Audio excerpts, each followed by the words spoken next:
Donc je m'appelle Arthur Mollard, sors de 3IS, qui est une école de cinéma, donc j'étais en filière réalisation. Donc je suis sorti l'année dernière. Et donc Gemini, c'est mon film de fin d'études. Voilà, et sinon sur mon cursus, rapidement, moi j'ai fait une prépa littéraire, ensuite j'ai fait la fac de cinéma en parallèle avec une autre école. Et voilà, j'ai fait 6 ans un peu d'études comme ça, cinéma, philo, lettres, avant d'entrer dans une école de cinéma.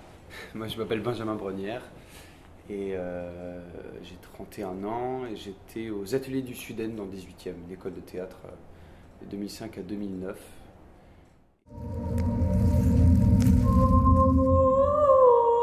Bonjour Nathanaël.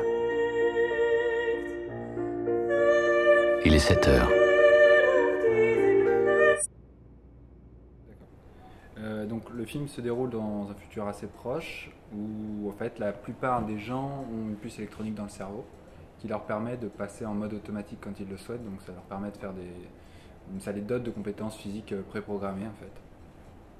Et on suit l'histoire de Nathanaël, un réparateur de cricket qui est donc interprété par Benjamin, qui est placé face à un cas de conscience quand les parents d'un jeune autiste lui demandent en fait de pirater la puce électronique de leur fils.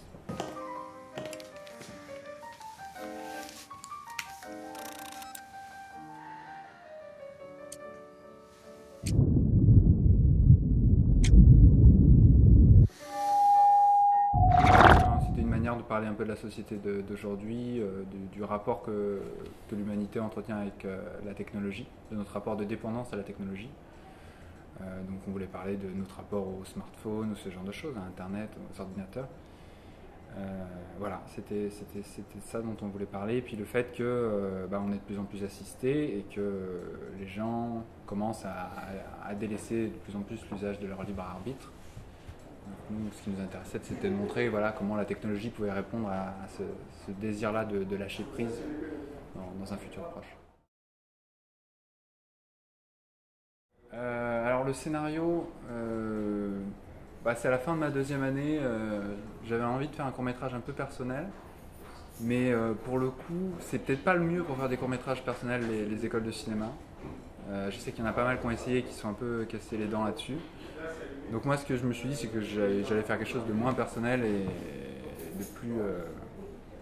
de plus impersonnel. Et donc j'ai cherché une autre idée, c'est en lisant un bouquin où j'ai trouvé le compte-rendu de cette expérience dont on parle au début du film, qui est une expérience qui a réellement eu lieu, qui a eu lieu à New York,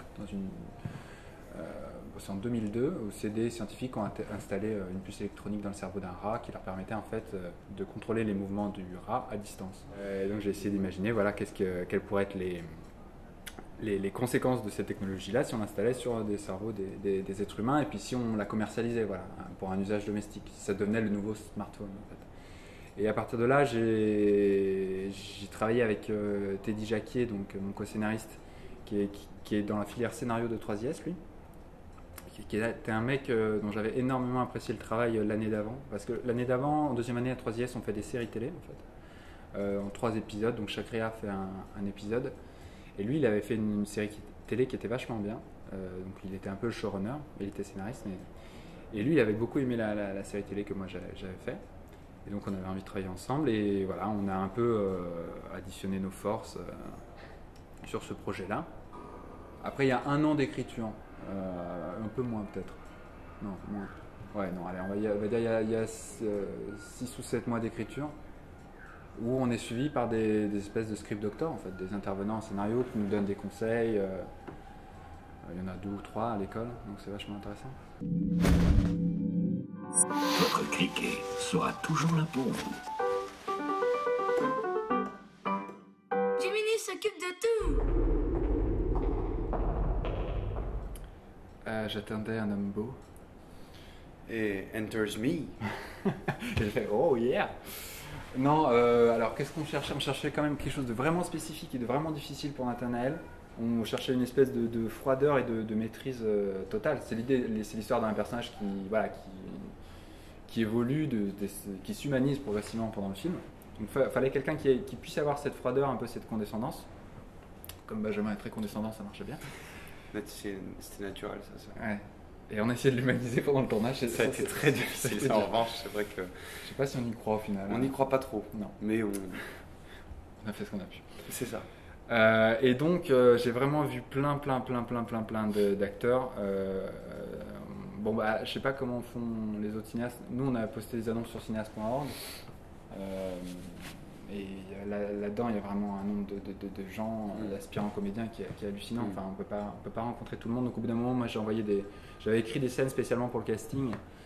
Et je les envoyais en disant, bah, si vous avez le temps, filmez-vous et envoyez-moi la vidéo parce que je pourrais pas voir tout le monde. Et voilà. Et honnêtement, j'avais zéro second choix. J'avais personne, peut-être 2 mois avant le tournage, je sais plus. Et là, j'ai reçu la vidéo de Benjamin et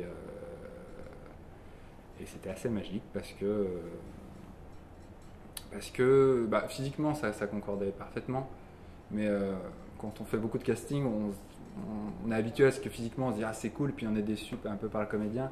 Et Benjamin, c'était assez chouette parce que il a joué la scène que j'avais écrite avec. Il était juste tout le temps en fait. Et mon souvenir, c'est que j'étais là, je regardais la scène, je me disais mais non, c'est trop beau. Et à un moment, il a joué faux quoi. Et il était juste tout le temps. Et du coup, j'ai dit c'est génial. Et j'ai dit t'es dispo. Il m'a dit il y a un jour où il n'était pas dispo parce qu'il avait une pièce à la con.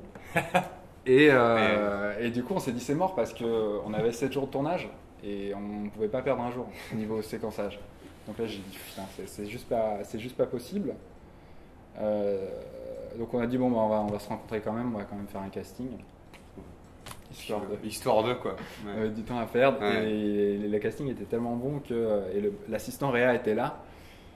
Il était là, ouais. Benjamin. Benjamin. Et du coup, l'assistant Réa était aussi super convaincu, donc il a fait l'effort de revoir son planning. Non, mais puis on a obtenu un jour de plus de l'école qui a été aussi compréhensible là-dessus. Et voilà, c'est grâce à l'école finalement. C'est grâce à l'école. Merci 3IS. On était d'accord dès le départ sur une précision physique, quelque chose d'extrêmement physique et d'extrêmement froid. On s'était parlé de Fassbender dans ses rôles et tout ça. Je sais plus si on a parlé de ça. En tout cas, moi, je me suis beaucoup inspiré dans Prometheus, cette précision froide et mathématique, parce que c'est un cyborg Fassbender dans le film. Et Nathanaël, il y a quelque chose de ça chez lui, de cet ordre-là, est-ce qu'il est humain ou pas en fait, même dans sa façon d'aborder les relations sociales, est-ce qu'il est humain ou pas, à quel point tout ça l'a affecté, la technologie, tout ça. Et donc il y avait cette froideur et cette précision physique dans sa manipulation des criquets qui en faisait quelqu'un d'extrêmement rigide psychologiquement et dans ses relations aux autres. Et ça me plaisait beaucoup d'aborder ça, en fait, d'aborder ce personnage-là, à travers ces travers-là. Et puis il est fascinant, enfin, je trouve que c'est un personnage fascinant. Et puis dans ses faiblesses aussi, dans le fait de ne pas vouloir travailler dans autre chose que la réparation de criquets, alors que ses talents pourraient l'emmener au fait de programmer les criquets. Pourquoi ce mec-là va pas essayer de voir au-delà de ça? Et puis c'était surtout dans le fait que ça parle pas beaucoup, que Nathanaël parle pas énormément, que tout ça se passe beaucoup dans les silences pour lui. Je trouvais ça vraiment très très intéressant, et que l'écriture de Teddy et d'Arthur était suffisamment bonne pour permettre au personnage d'exister dans plein de facettes différentes et dans une réelle épaisseur sans avoir forcément à parler énormément. Et ça, je trouvais ça admirable, et c'est vraiment très rare. Donc, c'est sûr que c'était super dur de trouver quelqu'un qui puisse être crédible. En fait, la référence qu'on avait sur la manipulation des criquets, c'était Tom Cruise dans Minority Report, la scène très connue. Et mine de rien, il y a plein de comédiens qui n'arrivaient pas à être crédibles parce qu'ils corporellement, ils n'avaient pas la maîtrise suffisante. Et il y en a un, c'est con, il était bien, mais par exemple, il tremblait avec ses mains. Et c'est un truc qu'il avait depuis tout petit, il pouvait juste pas. Mais c'est marrant parce que pour revenir là-dessus, moi, en fait, quand je repensais à la question que tu posais sur qui m'inspirait pour le rôle, mais en fait, il y a beaucoup de toi aussi. Parce que je trouve que dans Nathanaël, Bon, après, pas dans tout, hein, pas dans le côté psychopathe et sociopathe, hein, je te rassure. Mais physiquement, quand tu montrais les choses, je me souviens dès le casting, quand tu me montrais comment il bougeait, tu vois, et puis cette sorte de raideur, et puis quand tu me montrais comment il bougeait les doigts et tout ça, il y avait un truc où en fait, il y a un moment pendant le tournage où je me suis dit, en fait, vraiment, c'est Arthur sur plein de points. Donc j'ai arrêté de chercher des références dans tous les sens et je me suis mis à t'observer un petit peu. C'est pour ça que tu me regardais bizarrement. Non, c'est parce que là c'était pour autre chose. Mais on en parle. Mais non, mais c'est vrai, c'était vraiment ça, c'était marrant. Il y a un moment où vraiment il y avait un truc. Je pense que tu aurais fait un très bon Nathanaël en fait. Parce qu'en plus, voilà, il y a que tu aurais dû le faire, c'est clair, c'est con. Mais voilà, aussi ce physique très longiligne et puis ce truc. Mais bon, après, je sais pas, peut-être que chez tous les réalisateurs, c'est peut-être ça, j'en sais rien, qui se projette d'une certaine manière dans le personnage, voilà, qui est un peu central dans le truc, j'en sais rien. Je sais pas si toi d'ailleurs c'était. Le personnage, il s'inspire en tout cas de. Moi, je pense de mon rapport à la technologie. Oui. Parce que le rapport de dépendance et cette espèce d'inclinaison à se laisser porter par la technologie. Moi, j'essaye de me tenir à l'écart de la technologie parce que je sens que je pourrais être très vite super dépendant de ça. Et ma copine me surveille énormément, à accepter que j'ai un smartphone, mais elle m'engueule quand je laisse à la table. Donc voilà, le personnage, moi je l'ai nourri de ça. Teddy, je pense, l'a nourri de ça aussi. Ouais. Mais lui, il est déjà super technologie addict. Vous fêtez vos 5 ans d'abstinence la semaine prochaine.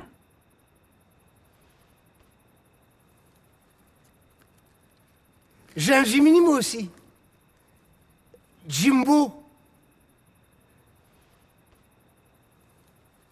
Denis Lavant, on l'a choisi, c'est pareil, parce qu'il fallait quelqu'un son personnage, c'est un schizophrène qui se méfie de son propre corps, qui croit qu'il a un criquet, qui croit que son criquet le manipule. Donc on cherchait quelqu'un qui ait une maîtrise corporelle, qui puisse exprimer ça dans son corps. Et en face, c'est pareil, il fallait qu'on ait quelqu'un aussi qui maîtrise super bien son corps. Donc c'est pour ça que ça a été dur au niveau du casting, c'est qu'on cherchait un type de comédien précis. Je pense que c'est ce que disait Benjamin tout à l'heure, on était tous très très impressionnés quand on a su que Denis Lavant allait jouer dans le court-métrage. Moi j'avais vraiment les foies.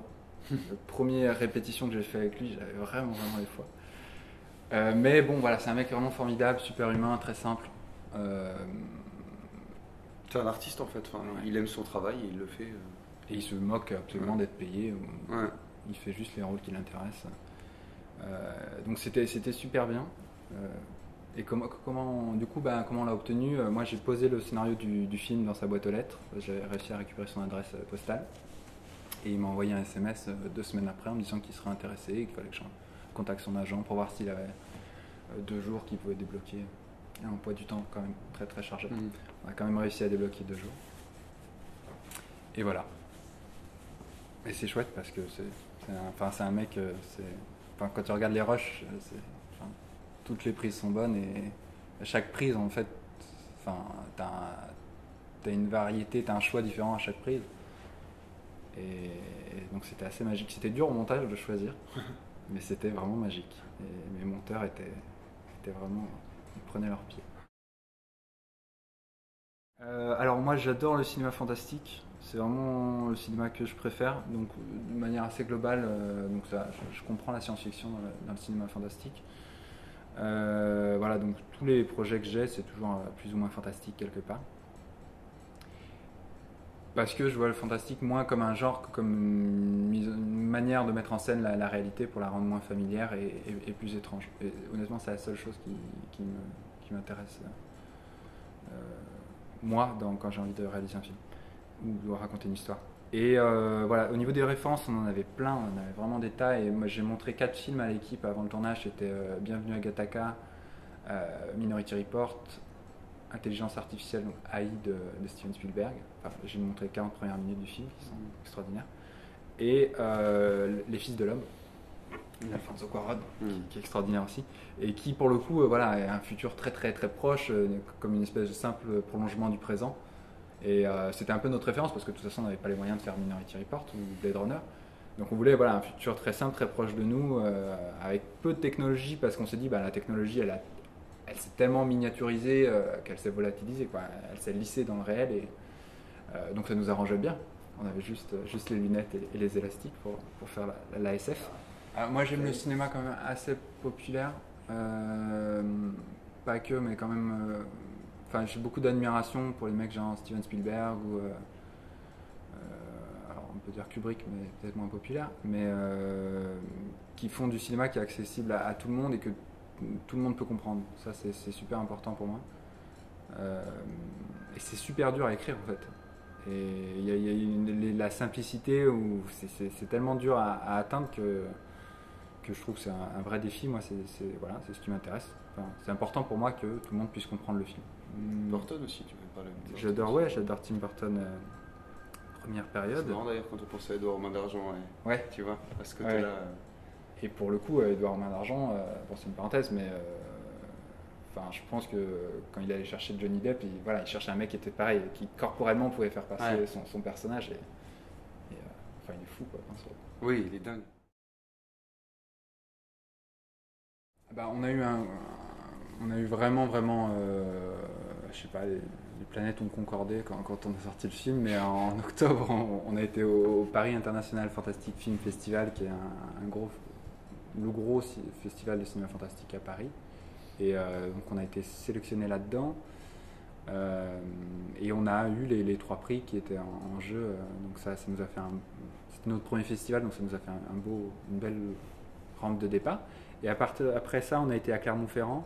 Et alors Clermont-Ferrand aussi, c'est assez idéal parce que il y a énormément de producteurs qui y vont. Et du coup, suite à Clermont-Ferrand, on a été contacté par des producteurs de courts-métrages, par un producteur de long-métrage aussi. Et quelle était ta question du coup? Et du coup, sur les projets que tu as maintenant Alors maintenant, j'ai pas de projet de court-métrage dans l'immédiat parce que en fait, on est vraiment tombé amoureux de l'univers qu'on a développé dans le court-métrage avec Teddy. Et on avait envie d'explorer d'autres possibilités narratives. On avait fait tellement d'histoires à raconter dans ce monde-là avec les criquets qu'on est parti sur une idée de long métrage et puis on s'est dit non, c'est beaucoup trop court pour ce qu'on a envie de faire. Et du coup, on est parti sur une idée de série télé sur laquelle on travaille actuellement.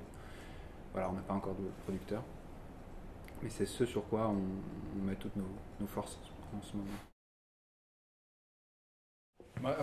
Red, j'aime beaucoup. J'adore Red tourner avec la Red Epic, qui est, je crois, plus petite et plus maniable que la Red MX. Et moi, je trouve que c'est super important d'avoir une caméra qui soit maniable. Et c'est ça que j'aime beaucoup dans le 5D.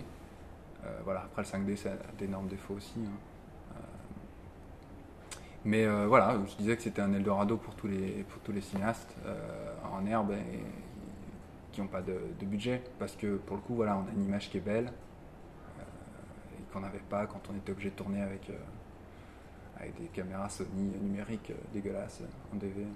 Moi j'ai vécu un peu la transition et quand j'ai vu arriver les 5D, l'image des 5D, j'ai dit God bless.